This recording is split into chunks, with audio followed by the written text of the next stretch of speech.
राम के साथ भी खेलता रहता है, मतलब पूरी तरह से पारिवारिक जीवन में आ गया। ठीक है, अब मैं इसको राजकाज सौंप सकता हूँ। इतनी देर तो उसको महल से बाहर ही नहीं निकलने दिया था, अब मैं इसको राजकाज सौंप सकता हूँ। अब राजकाज सौंपना है मतलब कि इसको दिखाना चाहिए कि भाई अपना साम्राज्य कहाँ कहाँ तक है।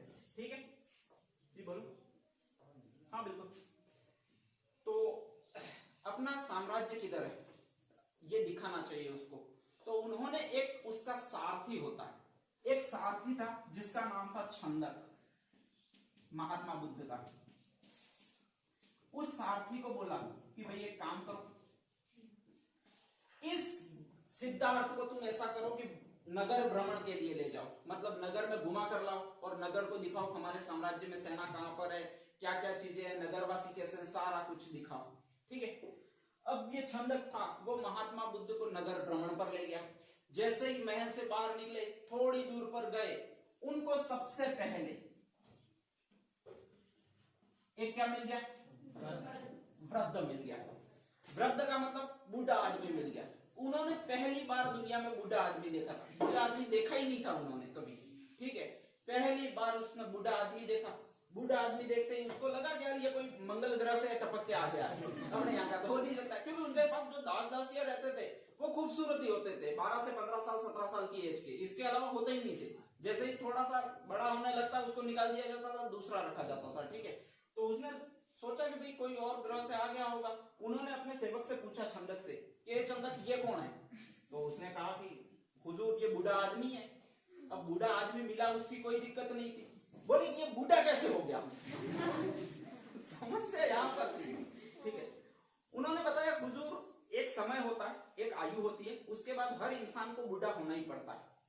ठीक है, उन्होंने फिर पूछा तो क्या मेरी यशोधरा भी एक दिन ऐसे ही बूढ़ी हो जाएगी? उसने बोला कि आपकी यशोधरा क्या मेरी यशोधरा होती तो भी बूढ़ी हो जाती, उसमें कोई शक ही नहीं है। वाह, थोड़ी देर और आगे बेचारे के मन में भय घुस गया अभी से। अब जो भी बूढ़ा होता है वो नेक्स्ट क्या होता है, बीमार होता है। उनको दूसरी थोड़ा सा दूर और आगे गए और एक क्या मिल गया, रोगी मिल गया। रोगी मिल गया, वापस पूछा कि ये कौन है जो कहां पर आया ऐसा? ठीक है, उसने कहा कि ये मरीज है, रोगी है।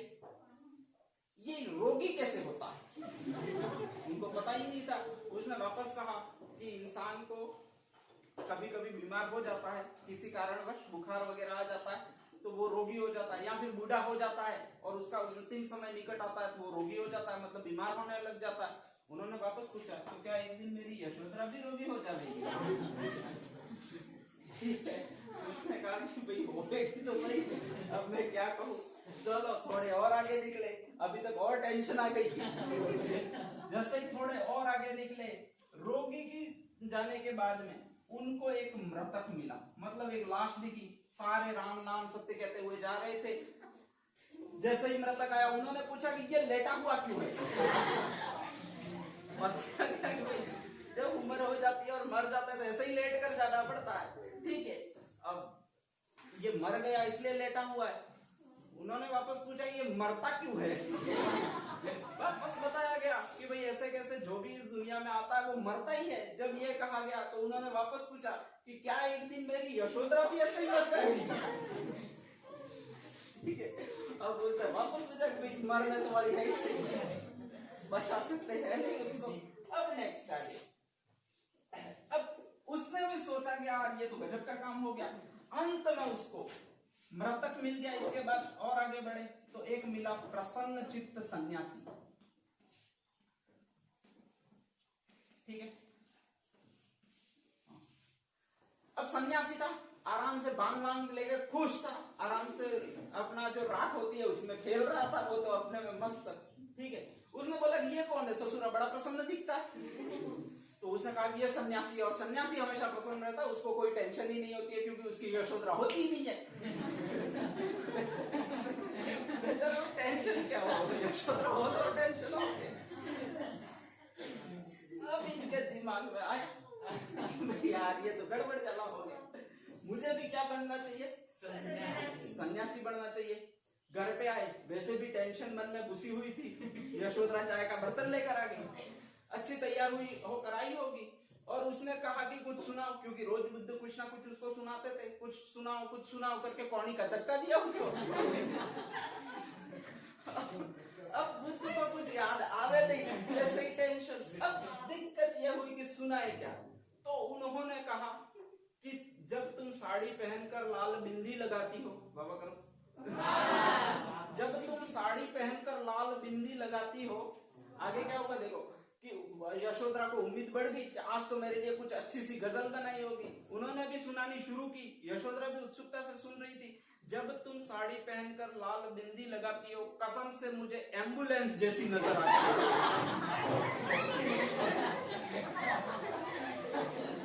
यशोधरा ने झगड़ा करना शुरू किया, अरे ऐसे होती है। अच्छे टॉपिक होते हैं ये इतिहास के, ठीक है। नेक्स्ट यशोधरा ने झगड़ा करना शुरू कर दिया। अब यशोधरा ने झगड़ा करना शुरू किया। पहली बार लगा उनको कि यार घर का जीवन तो बड़ा कठिन है, मैं तो इसको कोई मोहिनी कामिनी वगैरह समझ रहा था, और ये तो पता नहीं कौन कौन सी निकल रही है, अब तो अलग ही रूप दिखा रही है अपने, ठीक है। उनको लगा यार यहाँ से भागने में ही भलाई है। अब बुद्ध के जीवन की घटनाएं क्या हुई थी, देखिए बुद्ध के जीवन की घटनाएं ये हुई थी कि उनका जो भी काम हुआ था वो लगभग वैशाख पूर्णिमा को हुआ था। उनका जन्म वैशाख पूर्णिमा को हुआ था, उनको ज्ञान वैशाख पूर्णिमा को हुआ था, वो मरे वैशाख पूर्णिमा थे। मतलब एक संयोग था कि वो जो भी काम करते थे वो वैशाख पूर्णिमा को करते थे। उन्होंने निर्णय लिया कि अब मैं क्या बन जाऊंगा, सन्यासी बन जाऊंगा, रहना ही नहीं है यहाँ पर। अब सन्यासी बनने के लिए घर से भागना पड़ता था, तो वो वैशाख पूर्णिमा के दिन घर से भागे। जैसे ही घर से भागे, सैनिकों ने देख लिया, तो वापस लाके उनको घर में बिठा दिया। आराम पर वो भागने भी नहीं थे। अब बुद्ध करे तो करे क्या, ठीक है। नेक्स्ट आगे फिर एक दिन अलग डे वेट किया, जब थोड़ा प्रकाश वगैरह कम, पूर्णिमा पर प्रकाश ज्यादा होता है, ठीक है। और अलग डे वेट करके वो एक दिन घर से भाग निकले। किसके साथ भाग निकले, छंदक के साथ में, ठीक है। छंदक के साथ में अपना एक घोड़ा भी लिया, उसका जो नाम रखा गया वो क्या रखा गया, कंथक रखा गया।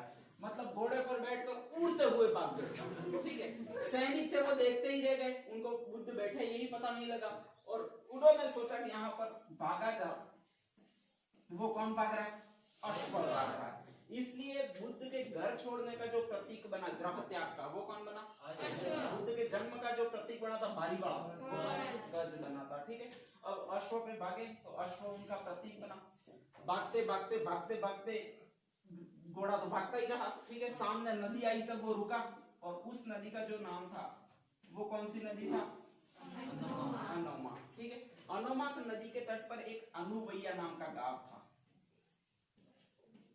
उस अनुवैया नदी के गांव के तट पर रुके, गांव में रुके। वहां से उन्होंने गेरुए वस्त्र धारण किए, यहाँ पे संन्यास लिया अनुवैया नामक स्थान पर, अपना सिर मुंडित करवाया, ठीक है। सिर मुंडित करवाने के बाद में छंदक और कंथक को तो बोल दिया कि भाई तुम यहाँ से अब जाओ, मेरा संन्यास का समय शुरू होता है। राजकुमार का आदेश था, इनको वापस आना ही पड़ा, ठीक है। अब ये अनुवैया नामक स्थान पर सोचे कि अब भाई मैं सन्यासी बन गया हूं, तो अब किसी पेड़ के नीचे वगैरह बैठता हूं। वो गांव में थे, बाल थे नहीं बिल्कुल, ये लंगोट वगैरह धारण की हुई थी। कुत्ते समझ नहीं पाए कि महात्मा बुद्ध है, कुत्ते इनके पीछे भागे। अब साला समझ में नहीं है महात्मा बुद्ध को क्या परेशानी है। ये भागते भागते एक घर में घुस गए। जो मालिक था उसका नाम था आलार कलाम। क्या था, उसने पूछा कि भाई क्यों आए हो, तो मैं ज्ञान प्राप्ति के लिए आया हूं। अब आप जानते ही हो भारत में हर कोई व्यक्ति ज्ञानी ही है। आप जब भी किसी से मिलोगे वो 10 बातें ऐसी बता देगा जो किसी को नहीं ध्यान हो, मतलब, ठीक है। वो भले खुद भिखारी हो, लेकिन ऐसा कहेगा कि आपको पैसे कैसे कमाने वो बता देगा आपको। जो भिखारी होता है वो यहाँ पर पैसे कैसे कमाना ये बता देता है। तो भारत ज्ञानियों का देश है। आलार कलाम नामक एक गुरु मिले। अब उन्होंने यहाँ पर शिक्षा दी सबसे पहले, और ये जो शिक्षा थी वो आंकी चन्यातन यानी अरुत समापति की शिक्षा थी। आपको कोई मतलब नहीं है कि अरुत समापति क्या होता है, ये बड़ी क्लासों के लिए। उनको कुछ समझ में नहीं आया, ठीक है। जब समझ में नहीं आया तो उन्होंने सोचा कि यार मैं कोई दूसरा गुरु खोजता हूं जो मुझे ज्ञान दे। अब उन्होंने दूसरा गुरु ढूंढा। पहला तो कलाम साहब ढूंढे थे, ठीक है। ये जब ज्ञान नहीं दे पाए तो दूसरा सोचा कि यार कोई भगवान को ही मैं गुरु बनाता हूँ, और हमारे इष्ट देव भगवान का जो नाम है वो क्या है? राम। तो उद्दत रामपुत्र नामक एक दूसरा गुरु बनाया, और इस तरह से वो दूसरे गुरु के पास गए। इन्होंने यहाँ पर इनको योग की शिक्षा दी। जब योग की शिक्षा दी तो इनको भी कुछ योग समझ में नहीं आया, और जब समझ में नहीं आया तो इन्होंने वापस इस शिक्षा को भी मानने से इनकार कर दिया और कहा कि अब मैं खुद ज्ञान प्राप्त करूंगा। अब यहां से और खतरनाक इनकी स्टोरी शुरू होती है। ठीक है, ये गए एक स्थान पर, एक नदी के तट पर। वो जो नदी थी वो कौन सी नदी थी? निरंजना नदी थी। ठीक है, वहां पर गए। वहां पर जाने के बाद उन्होंने सोचा कि मैं ज्ञान प्राप्त करता हूँ, लेकिन जंगल में उनको बड़ा डर लगता था। तो उन्होंने अपने 5 दोस्तों को बुलाया कि भाई मेरे साथ तुम ज्ञान प्राप्त करने के लिए बैठो। अब 5 जो लोग थे वो ABCM नाम के थे। पहला था आंज, दूसरा था अस्सजी, ये इनसे आपको भी कोई मतलब नहीं है। B पर था बद्दीय, C पर था कौंडिन्य, और चौथा M पर था महानाम या बप्पा। हमें स्टोरी से सिर्फ मतलब देखो, 5 दोस्तों के पास बैठ गए ज्ञान प्राप्त करने के लिए। 4-5 उनके साइड बैठ गए, ये बीच में बैठ गए। ठीक है, बीच में बैठकर उन्होंने तय कर लिया कि हम कभी भोजन नहीं ग्रहण करेंगे, कभी पानी भी नहीं पिएंगे, और यहाँ पर कठोर तपस्या करेंगे। तब तक करेंगे जब तक हमको क्या प्राप्त नहीं हो जाता? ज्ञान प्राप्त नहीं हो जाता। ठीक है, अब नेक्स्ट आगे, अब ज्ञान प्राप्त नहीं हो जाता तब तक कठोर तपस्या करेंगे, ये तय किया। रात को बैठे थे, सुबह लगते लगते महात्मा बुद्ध को भूख लग गई। ठीक है, अब भूख लग गई लेकिन प्रण करके बैठे थे कि भाई कुछ भी हो जाए, जब तक ज्ञान नहीं प्राप्त होता तब तक हमें खाना नहीं है। उधर से एक महिला थी जिसका नाम था सुजाता, वो अपने पति के लिए खीर लेकर जा रही थी। ठीक है, अब खीर की सुगंध आई, किसके पास आई? महात्मा बुद्ध के पास में। अच्छे रात को उपदेश दिए थे कि हम भोजन ग्रहण नहीं करेंगे, पानी नहीं पिएंगे, लेकिन जैसे ही खीर की सुगंध आई महात्मा बुद्ध दौड़े उठ के। अब वो दौड़े जाकर खीर का कटोरा लिया और पूरा पी गए। बुरा लगेगा, किसको बुरा लगेगा? सुजाता को बुरा लगेगा। तो किसको बुरा लगेगा? उनके साथ जो दोस्त बैठे थे उनको बुरा लगा। उन्होंने सोचा कि ये डाकना बुद्ध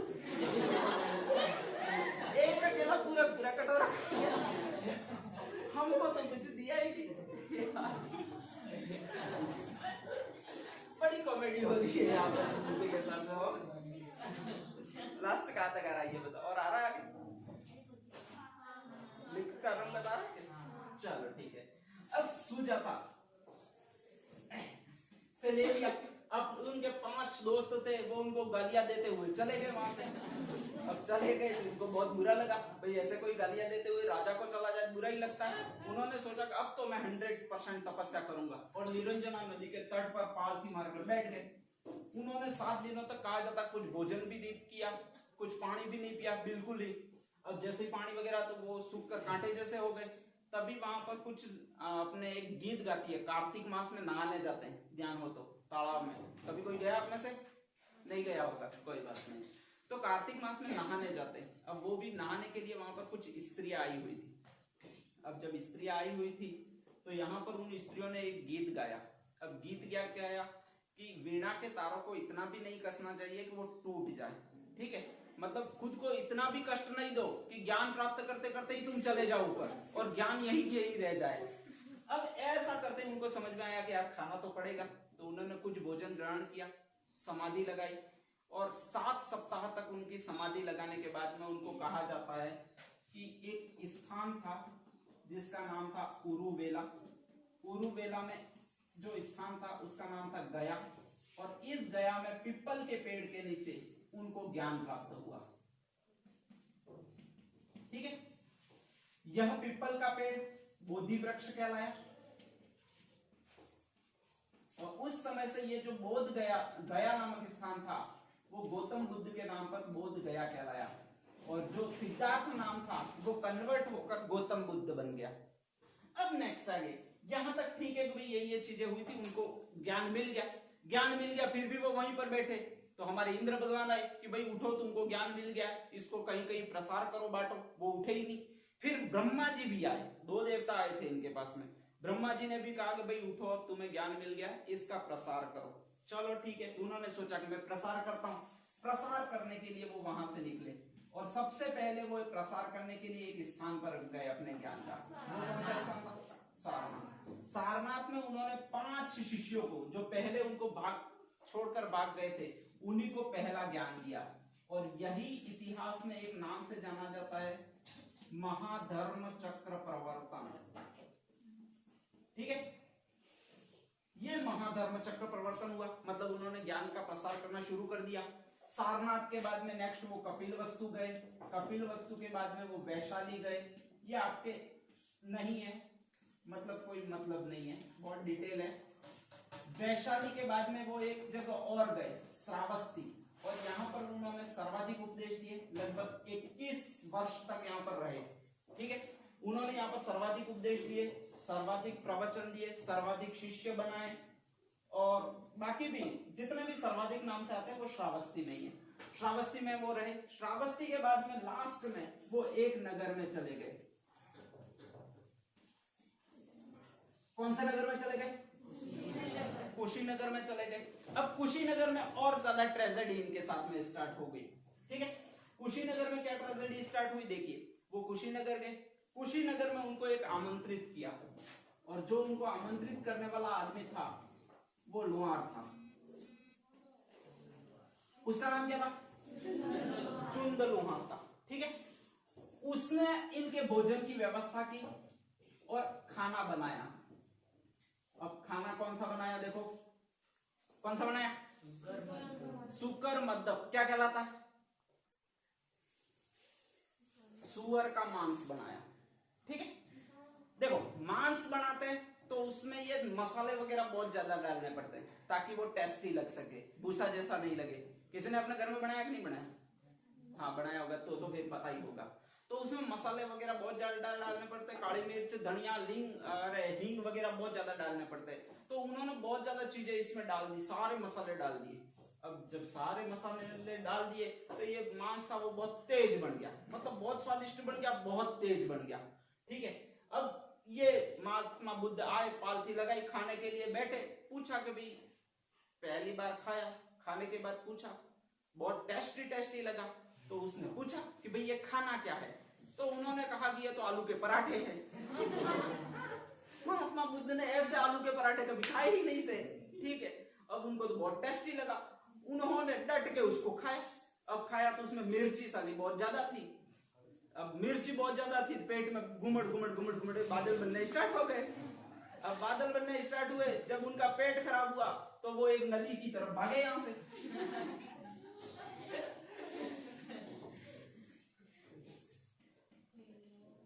उस नदी का क्या नाम था? हिरण्यवती। ठीक है, जैसे लोग पहले लोटा लेकर जाते थे वैसे ये भी दौड़े, लोटा लेने का इनके पास टाइम ही नहीं था। अब दौड़कर ये नदी के किनारे भागे। अब भाग कर वहां पर बैठे, बुद्ध बैठे हुए थे वहां पर। अब जब वो बुद्ध बैठे हुए थे अपना पेट पकड़कर, उसी समय वहां पर एक बूढ़ा आदमी आया, उसका नाम था सुभद्र। अब सुभद्र ने जैसे ही बुद्ध को बैठा देखा तो वो दौड़कर उनके पास में आ गया। ठीक है, कि भगवान मुझे कोई उपदेश, सॉरी भगवान क्या कर रहे हो? अब भगवान तो वहां पर बैठे हुए।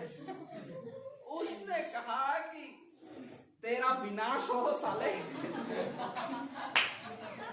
यही उनका अंतिम उपदेश था कि सभी सांघातिक वस्तुओं का विनाश होता है। ठीक है, उसको कुछ समझ में नहीं आया, बेचारा बूढ़ा आदमी था।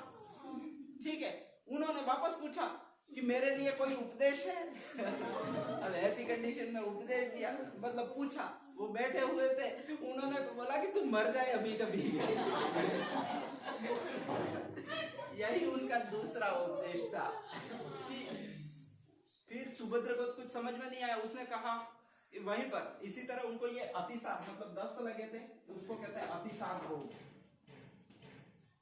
ठीक है, नेक्स्ट अब मतलब उस सुभद्र को उन्होंने अंतिम उपदेश दिया, और अंतिम उपदेश में यही कहा कि सभी सांघातिक वस्तुओं का विनाश होता है, जो उसको समझ में नहीं आया। फिर उन्होंने मृत्यु के बारे में कहा कि भाई मृत्यु के लिए उत्साह पूर्वक प्रयत्न करो, ये कहकर गए। ठीक है बुद्ध। मतलब हमेशा हमें प्रयास करना चाहिए, वो किसका करना चाहिए, मृत्यु के लिए करना चाहिए। बुद्ध को अतिसार रोग हो गया था, ये मैंने पहले ही बता दिया। उनके शरीर का पानी था वो खत्म हो चुका था। अब पानी जब खत्म होता है व्यक्ति जिंदा नहीं रहता, ठीक है, तो वो जिंदा नहीं रहे और वहीं पर मर गए। वहीं पर लोग आए सुबह में और उनको एक नदी के किनारे दफना दिया गया। उसी नदी का जो नाम रखा गया वो कौन सी नदी रखा गया, राम संबार नदी, ठीक है, राम संबार नदी के किनारे उनको दफना दिया गया। और दफनाने के बाद में वहीं से उन्होंने, कहा जाता है, हिरण्यवती के नदी के तट पर निर्वाण प्राप्त किया और इस तरह महात्मा बुद्ध का अंत हुआ, ठीक है। महात्मा बुद्ध के शिष्य वगैरह और इंटरेस्टिंग है, वो कभी फिर ले लेंगे अपन। कंप्लीट है।